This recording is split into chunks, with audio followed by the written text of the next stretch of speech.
guys, so today we're going to be preparing foreign spinach. You know, sometimes you go to the restaurant, you go to the supermarket, and sometimes you see these vegetables and you're wondering, what can I make? What do they make with this vegetable? Okay, well, the spinach, you can make so many beautiful dishes from the spinach, and I'm going to be teaching you easy, quick recipes that you can make from the spinach.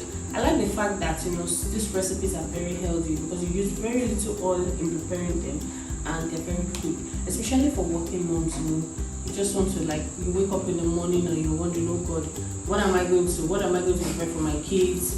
This is a perfect recipe to go with that because it is very easy, it's very quick, and remember, it is very healthy. So let's just get to it right now.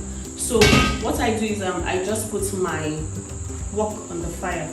I allow the oil. I sprinkle just about 1 to 2 tablespoons of oil on the fire. I allow the oil to get a little bit hot, and then I add my onions. Now, onions is always a good first step. It's always a good first step because it just sets the tone, okay, and gets your dishes going. And the fact that it eventually melts in the food, that's definitely a plus. So what you do, you just allow your onion caramelize a little bit, and then you add your tomatoes. Now, I didn't blend these tomatoes. That's because I wanted to saute very quickly. I wanted to fry up very quickly. Now, if I had blended it, the water content would have been more, and that would have taken me more time. Remember, I told you I only want to teach you a very quick and easy recipe. Okay, so what I did was I diced my tomatoes and my pepper. I like a little bit of pepper, but not too much because the kids are going to be eating this school. Anyway, this is a school, so they are not around. But if you're going to prepare at home, please make sure you don't add too much pepper in the food. So I know you might be asking, okay, can I use a frying pan or can I use a pot? Actually, it's better to use a wok. It's better to use a wok because it helps to get the heat. It helps to distribute the heat evenly, and it helps to cook your food faster without burning it.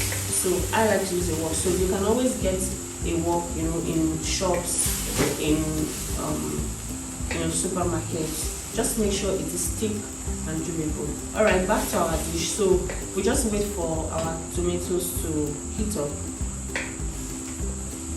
Now, one of my favorite things about this dish is actually the fact that it contains tomatoes. And you know, tomatoes has a lot of vitamins, and not just vitamins, it contains a very powerful compound called lycopene. Now, a lycopene has been known to fight cancer. So, knowing this, you might want to include tomatoes in the dishes that you prepare, and just give your kids and let them eat, and let the family always eat tomatoes. So that's it about tomatoes.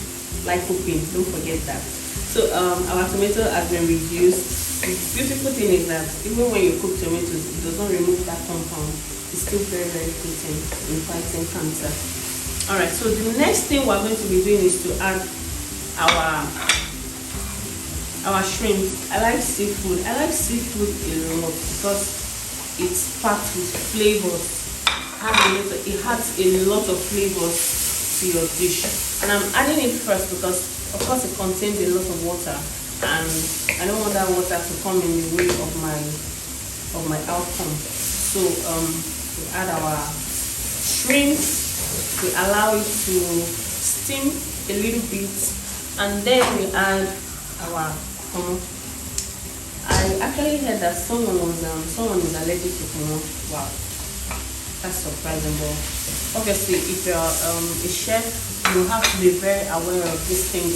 You have to understand that your clients can be allergic to some food. So if they're allergic, you don't add to your dish at all. Okay, so I add my kpomo. Now this particular kpomo is already a little bit cooked, so it's soft. That's because I don't want it to, I'm not going to allow it to cook for long in this dish. So after I add the kpomo, I add the fish. So the fish is kind of like the last thing that comes. Remember, we have not added any seasoning. I'm going to be doing that just now. So just give it a good stir. Wow, this is a really rich dish, very very rich. And I like the fact that you don't really need, you don't need to like start worrying yourself about, oh, I've not added meat, I've not added chicken. All of this alone is a lot of, I call it obstacles, a lot of protein for your dish. So now if you don't want the seafood, you can add anything that you want. You can add your meat, you can add your chicken. Actually, it's really your choice, but just make sure that your tomatoes is not blended, it's finely cut to give it this this outcome. So I'm going to be adding my seasoning powder.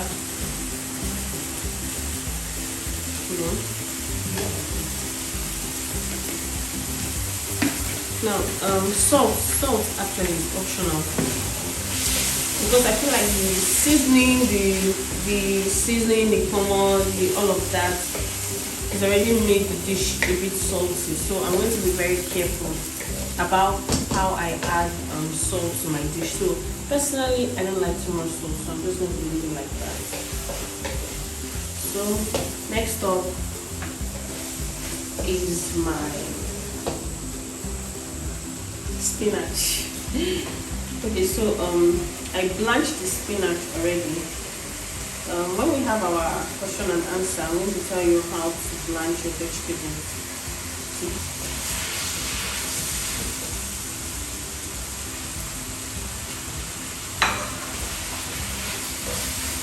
Alright, so guys, our vegetable is ready. This vegetable can feed up to 3 people, 3 to 4 people comfortably. So I'm just going to taste to see if I need to add any other thing. See, thank God I did not add the salt. If I would have been salty, it is really, the salt is just okay. So guys, if you want to like go by this perfection, you have to note these things. You have to be careful. You have to follow the process, right? It's very exciting. And our spinach in tomato sauce is ready. The best part of cooking is actually serving it and getting to eat it. So that's what I'm going to do now.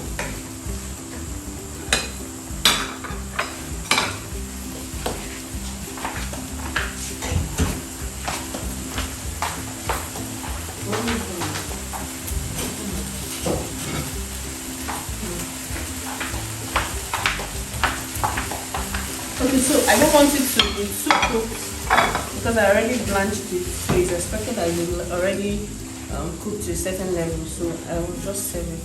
Now you can eat this with, swallow or rice or whatever you want.